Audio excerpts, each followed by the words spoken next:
Sara's Weeknight Meals is made possible by Sunsweet and... Cooking is the first kind of love you know. It was starting when I was a child, with my grandmother doing fresh pasta, and now I transmit it to all the guests. It's something made especially for them. Oceana Cruises, proud sponsor of Sara's Weeknight Meals. Ginger has it all. It's good for you, has depth of flavor, and works in many kinds of dishes. Like these 3 great ones. First, ginger and fiery spices give ordinary burgers a Korean flavor profile. Woo! That was a pure hit of cayenne right there. And here's an amazing ginger trick. Homemade ginger beer from a bartender buddy of mine. Oh my God, that's It's a lot of flavor. You can taste all the lime, you can taste Everything's the zest, in the there. cloves. But wait a second. Where is the alcohol? You want a kick, right? Yes. Okay, so we're gonna make a nice cocktail. We call it the Dark and Stormy. Up next are my mussels, Asian style, with the Darjeeling pilaf. So we've got our ginger and some garlic. I wish you could smell this. It smells so good. Okay, time to eat. Don't mind if I do. Cooking with Ginger today on Sara's Weeknight Meals. Hi, I'm Sara Moulton. Welcome to Sara's Weeknight Meals. This recipe is my all-Americanization of bulgogi, which is, along with kimchi, one of the most well-known dishes of Korea. Literally translated, it means fire meat. So it's essentially Korean barbecue. And what I'm going to do is take all the Korean sort of flavoring and elements and put them into ground chuck and make burgers. We're going to start with the kimchi, however, and this is my quick kimchi. What kimchi literally is fermented vegetables. It's most usually cabbage. Often it's Napa cabbage, which is what I'm using here, but it can be any vegetable. You can find kimchi in the supermarket, but it's so easy to make, why not do it yourself? So I'm cutting up a small head of cabbage into ribbons, and we need about 4 cups total. I'm just gonna pop them in this bowl here.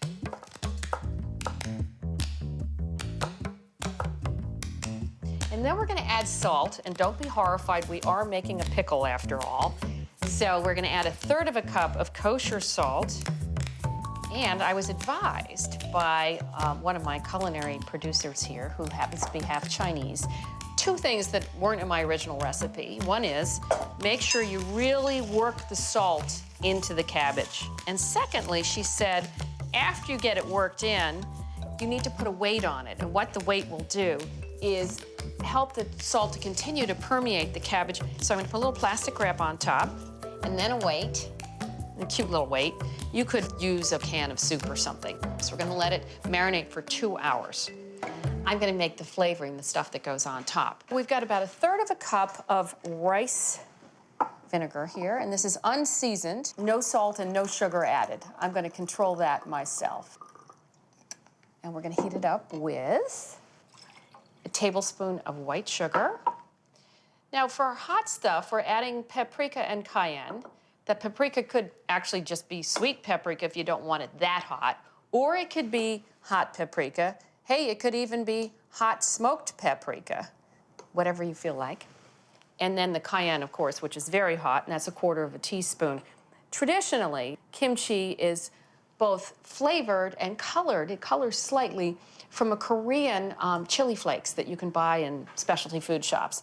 But I thought this worked very nicely, and most people can get these ingredients right at the supermarket. So the sugar needs to melt and it needs to get hot. Wow, that would make a very potent tea there. Now we're gonna get down to all the rest of the vegetables that go in with the cabbage. We have a teaspoon of minced garlic. We have 1/2 of a large red bell pepper, finely minced. And I just need to do a little more ginger here. We need 1 tablespoon. You take a 3-inch piece and grate it on a microplane. And you know, when you're working with ginger, keep in mind that for every inch of ginger, I mean, this is just a rough guesstimate, every inch that you grate equals about a teaspoon of grated ginger. So 3 inches, 3 teaspoons, 1 tablespoon. That looks good to me. And a little more or less won't hurt you. And this is a very important ingredient too. It's really gonna give it a nice flavor. And then, last but not least, we have some scallions. And we're gonna just thinly slice them.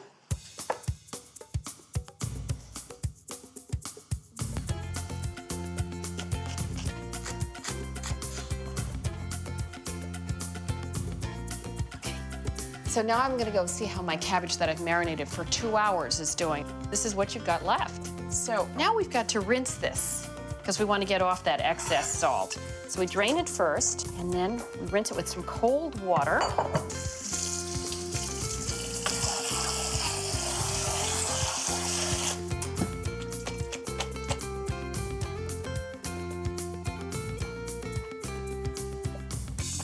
Nicely dried.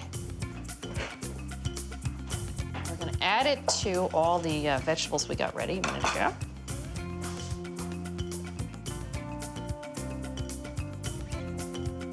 Okay. And then last but not least, our spicy vinegar. Woo! Isn't that a pretty color? I have to stand back too, because that was, woof, that was a pure hit of cayenne right there. It does really clean out your nasal passages. Let me toss this with my impeccably clean hands. Okay, I'm gonna leave this here to build my burger later. We're gonna go on down and do the burger part. Okay, let me grab, on my way, I need the meat from the freezer, and I'm gonna explain. What I have in this package here, it's 1.5 pounds of chuck. I took one big piece, I asked for 1.5 pounds from the supermarket butcher, and I cut it into 1-inch cubes because I want to grind my own meat. Sometimes you just don't know what goes into that ground meat that you buy in the supermarket. It's easier to grind up in a food processor too if you've chilled it, well, not chilled it, frozen it in these cubes for 30 minutes. I'm gonna pulse.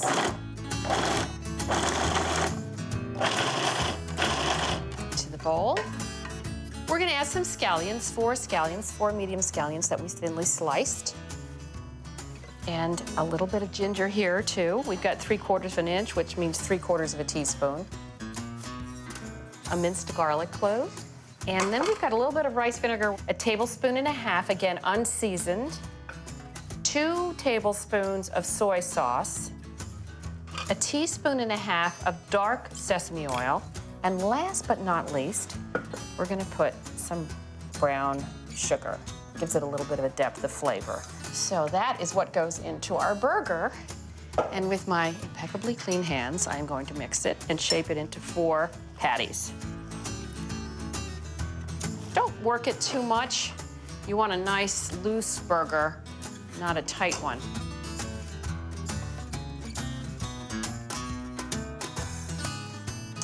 Okay, I'm gonna put a little salt and pepper on here. Putting this on the counter so I don't stick my hand in the canister with my burger fingers. And these will take about 3 minutes aside. It depends on how you like your burger done. And we're using flavorless vegetable oil to saute them in. Okay, I'm gonna put salt side down. And then once I see it's almost done, I'm gonna salt the other side and turn it over. Whenever you cook a burger, don't smush it down, don't move it around. Just let it do its thing. It will let you know when it's ready to be turned over.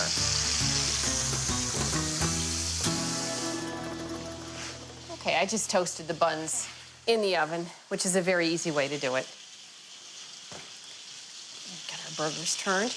These don't brown quite the same as a burger that didn't have all that liquid added to it. Oops, remember I said I was gonna salt this side before I flipped it. And add my pepper. Okay. So you can see, not quite as crusty, but we got some color there.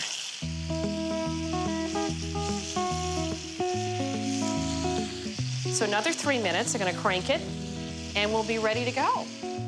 Oh, this smells so good.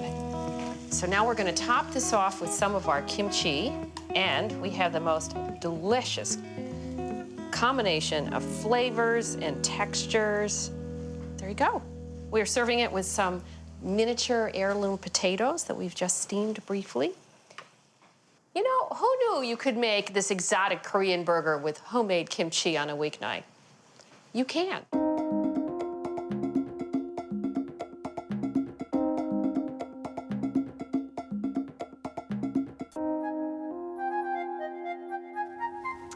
I'm so excited to have a friend with me today, Louis Pretorius from South Africa, love the accent, who's a bartender extraordinaire. And today he's going to show me how to make something that I love, which is ginger beer. So let's get started. What do we do first? So we are going to add 1 cup of ginger, Okay. freshly cut. Okay.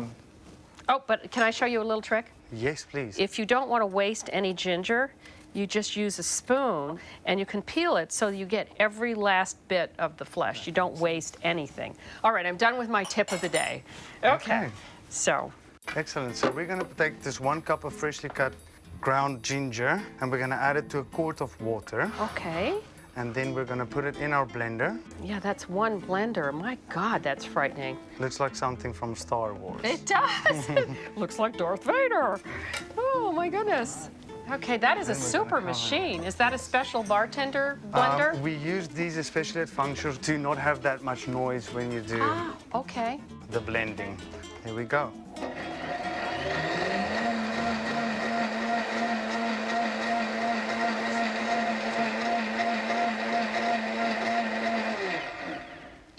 So it's like we just made a ginger shake, sort of.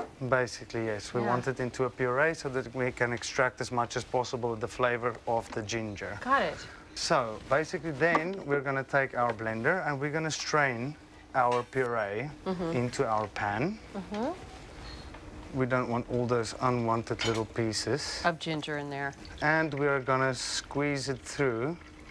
Should I just push it in with this thing? Yes, please. Because you hold and I squeeze. Okay, actually, you know what Jacques Pepin taught me? That There we go. this is a Jacques Pepin trick. It's a good one. And then I'll smush it a little more to get everything out of there. I'm interested. Do you have ginger beer in South Africa?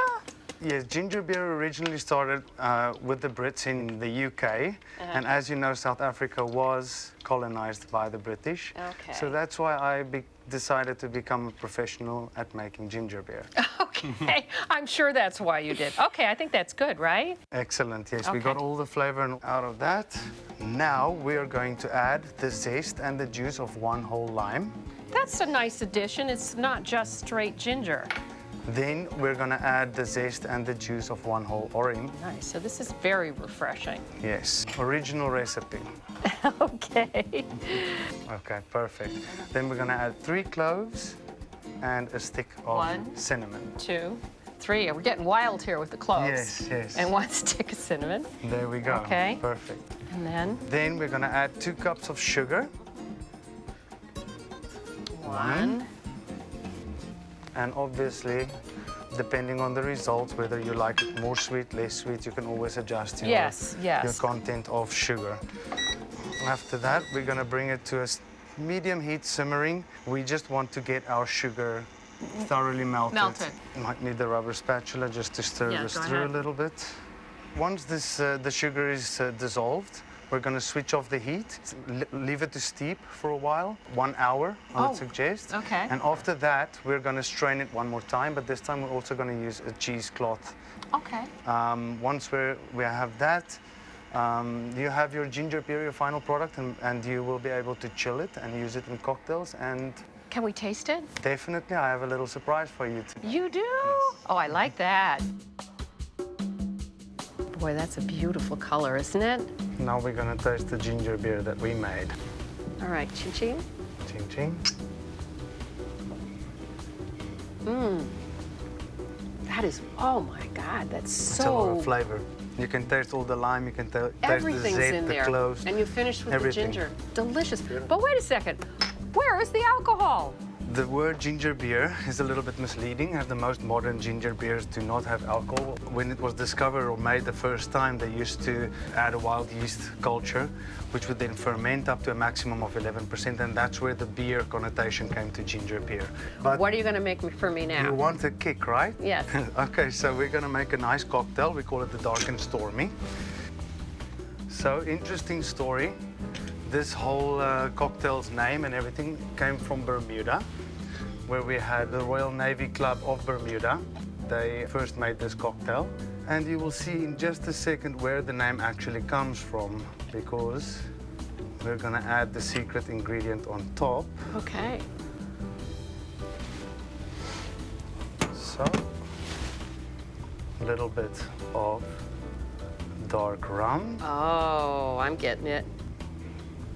And Yeah, like that- the officers of the club used to say, this looks like a dark, ominous clouds, which only a fool or a dead man would sail under. Oh boy, that is so cool. Oh, look at, oh. Beautiful straw for you Oh, thank you. and for me. Classically garnished with That is so beautiful. a lime wedge. Oh boy, I'm gonna have a little taste. You'll have to taste it. Yes. Oh, you have to stir it. Mix it through. Otherwise a you little bit. get drunk on the first You 3 get sips. straight rum. Okay, so thank you so much. Cheers. This has been fun. Oh, now it's perfect. I mean, it was darn good before. This is one heck of a cocktail. Beautiful. Thank you. My pleasure.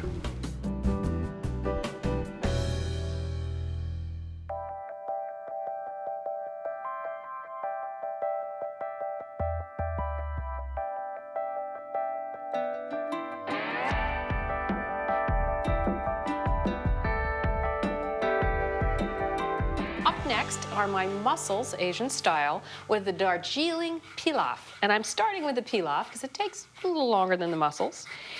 We need about 2 teaspoons of ginger. This is sort of the Asian influence here. And then some garlic as well. Now, I've already brewed some Darjeeling, very strong tea, because we want to bring that nice flavor in there. And let me get these things cooking. Okay, let me turn this on. And here we go. Just a little bit of oil. I'm using grapeseed oil. I generally use a flavorless vegetable oil, and my favorite is grapeseed when I'm doing Asian cooking. And now a pilaf is a rice dish where you toast the rice first. And we're adding these flavorings. So we've got our ginger and some garlic.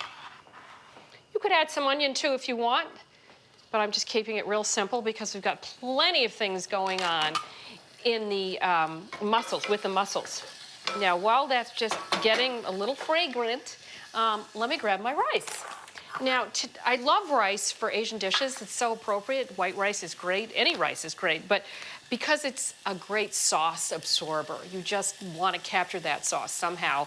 And why not do it with rice? This is a particular kind of rice from the West Coast called Calrose. And it's a medium grain rice, which is similar to our Boreal. So we're going to saute the aromatics first and then add the rice. And what this does is gives it a little bit of extra flavor. It coats all the grains and makes it really nice. I'm going to take my very strong brewed Darjeeling. So that was a cup of rice. It's now a cup and 3/4 of the tea. Isn't that a beautiful color? Darjeeling has a flavor like a muscatel. It's sort of a robust tea. I'm going to bring this up to a boil, and then we turn it down to a simmer, and I'm going to put some paper towels on top, which helps to keep the steam in. It should cook perfectly in about 20 to 25 minutes, and then you just let it sit for 10 minutes and fluff it up, and it's good to go. Good. And we're going to come on down and start with mussels. Again, Asian dish, so Asian ingredients. When you're making Asian dishes like this one, because everything only spends about a minute in the pan, if I didn't prep everything ahead of time, it would all burn by the time it got its chance into the pot. I'm going to keep the whites and the greens separate, because the greens are going to go in as a garnish later. And I've already minced some ginger and garlic. We have 1.5 teaspoons of garlic and 2 teaspoons of ginger. So there's our whites. Now, what's so great about mussels, like clams, is that they're a twofer. You don't just get the delicious mussel, you get the juice that it gives up. So I just love cooking with both of them. There we go. And now I've got over here some fermented black beans. This is, they're not actually black beans the way you think of them, like Mexican black beans. These are actually fermented soybeans. And what's so great about them is they add depth of flavor. But they're very, very salty, so you need to rinse them. And now I'm going to mash them before they go into the dish. I'm sure you've had them in broccoli with black bean sauce. And you know what? These days you can find fermented black beans even in the supermarket. And if not, at Asian stores. Just instant flavor. There we go. And we're working with grapeseed oil, about 2 tablespoons. And then our ginger and garlic. And go, yeah, there we go. Now I can hear the sound. It's making noise. You want your pan to talk to you. Okay, in go our black beans, and then we're gonna add some dried small chilies. So I'll do 4. I love that heat. And now, I'm gonna take 1 red bell pepper and cut it into lengths and then 2-inch strips.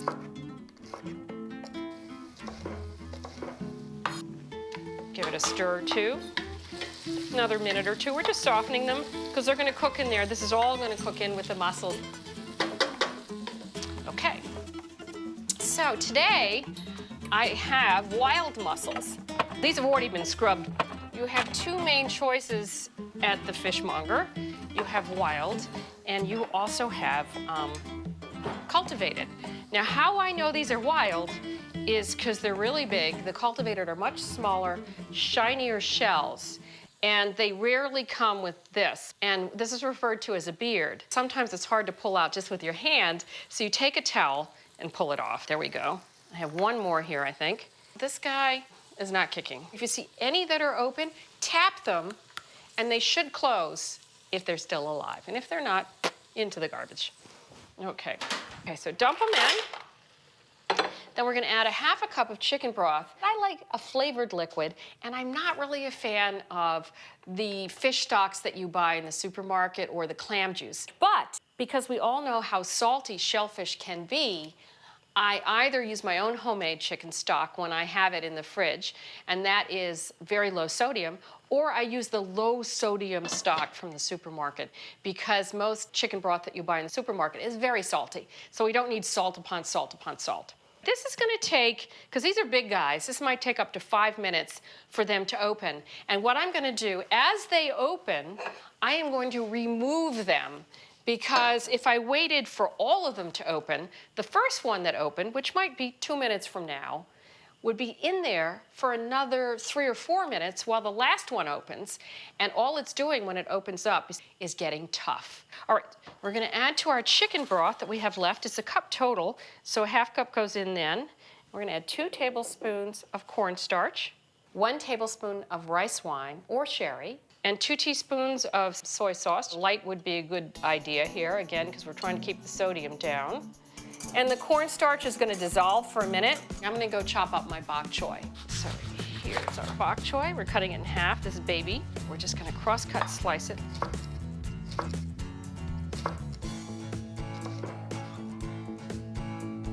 Oh, I see some activity. Yes, okay.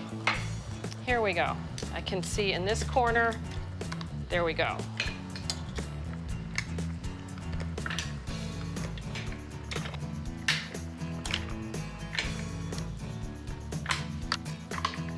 If you have one, like this one, that's been here, last one in, and it's not opened, it's probably not gonna open. And as a matter of fact, if it does open, it might be filled with sand. So I'm just gonna throw it in there. That can happen. We don't wanna risk it. We've got all this delicious juice in there. Now, you see how the cornstarch has separated out in the bottom? I wanna thicken this, but I have to re-whisk it. So now my liquid is gonna go in there with me whisking. Cornstarch is the thickener of choice for Asian cooking.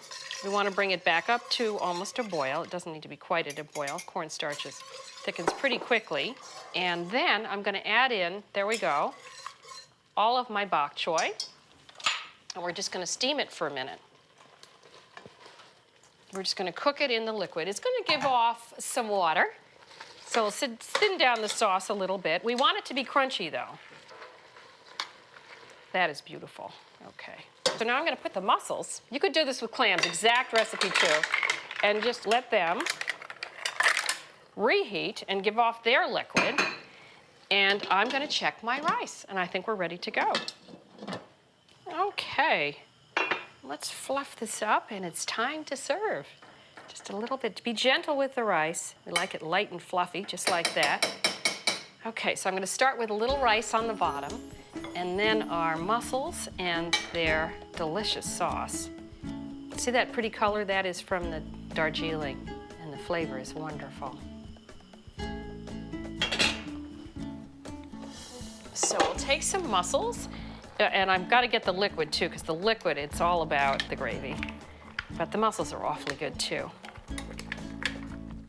good about this? It's good diet food. It's fairly low cal, absolutely. It's very lean. There's not a lot of fat and calories in this, but what's great about it is it takes so long to eat the mussels. You can only eat one at a time. It's one of those dishes that makes people slow down and eat the way they should. You know, you can't just scarf it down. There we go. It's our scallion greens. Yay.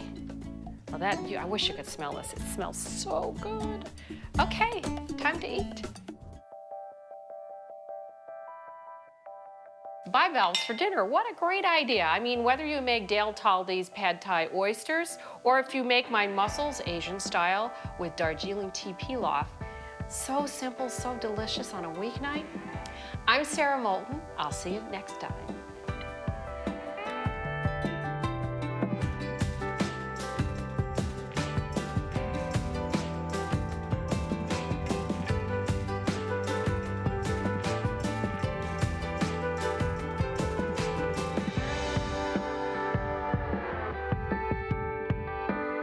For recipes and videos, go to our website, saramoulton.com. Sara's Weeknight Meals is made possible by Sunsweet and Cooking is the first kind of love you know. It was starting when I was a child with my grandmother doing fresh pasta, and now I transmit it to all the guests. It's something made especially for them. Oceana Cruises, proud sponsor of Sara's Weeknight Meals.